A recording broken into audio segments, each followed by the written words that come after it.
Outlier आणि detection मध्ये आपण मराठी परिचय का वास्तविक जगातील डेटा सेटमध्ये सर्व डेटा पॉइंट एका विशिष्ट नमुन्याचे किंवा प्रवृत्तीचे अनुसरण करतात। असे बिंदू वेगवेगळे असामान्य असतात, यांना अपवादात्मक मूल्य आउटलायर्स म्हटले जाते।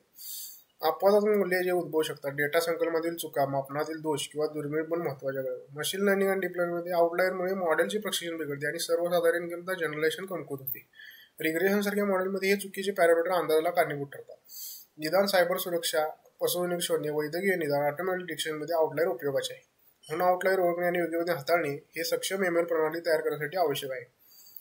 व्याख्या: आउटलायर म्हणजे डेटा बिंदू जो इतर सर्व निरीक्षणांपासून लक्षणीय वेगळा असतो। माणसाच्या उंचीच्या डेटा सेटमध्ये 280 सेंटीमीटर हे आउटलायर आहे। ती व्यवहारामध्ये एखाद्या खात्यातून अचानक खूप मोठी रक्कम काढली गेली, तो व्यवहार आउटलायर ठरू शकतो। आउटलायरचे प्रकार: ग्लोबल आउटलायर, बहुतांश डेटापासून खूप लांब असलेला बिंदू।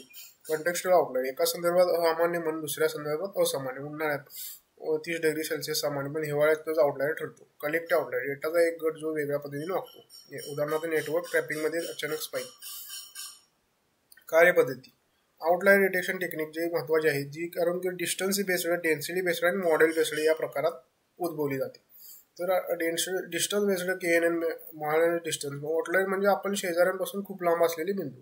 आउटलायर कमी घनतेच्या भागात असतात, तर ते सामान्य डेटामध्ये डेन्स क्लस्टर असतो। मॉडेल बेस्ड पद्धती: आयसोलेशन फॉरेस्ट, डेटा रॅन्डम पद्धतीने विभाजित करतो, आउटलायर्स पटकन वेगळे होतात। ऑटोमॅटिक डीप लर्निंग, सामान्य डेटाचे संकुचित प्रतिकृती शिकवतात, जास्त रिकव्हरी एरर म्हणजे आउटलायर। पायरी 1, input data set, outlier detection method लागू करणे, आयसोलेशन फॉरेस्ट, शोधलेले अॅनोमली चिन्हांकित करणे, आढळून टाकायचे, बदलायचे किंवा ते ठरवणे।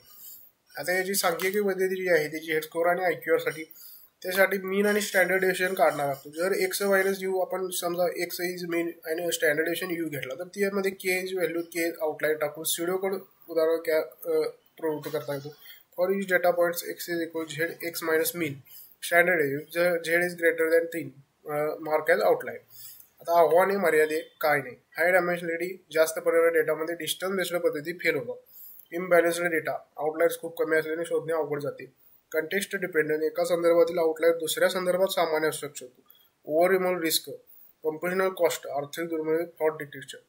पर्याय: आउटलायर काढून टाकण्याची रोबस्ट मेथड, रोबस्ट डिटेक्शन वापरणे, डेटा ट्रान्सफर लॉक्स आणि नॉर्मलायझेशन करण्यासाठी। याचा टोटली सारांश आपण बघायचा आहे। मशीन लर्निंगमध्ये टोटली आउटलायर्स हा असा बिंदू होता जो लक्षणीय वेगळे करत होता। त्याचे शोध व हाताळण्यासाठी डीप लर्निंगमध्ये ॲक्युरसी आणि रोबस्टनेस आणि रिलायबिलिटी वाढवण्याचे अत्यावश्यक आहे। डिटेक्शन पद्धतीमध्ये सांख्यिकी, Z score, IQR, machine learning, isolation forest, out confidence या सर्वांचा समावेश आहे।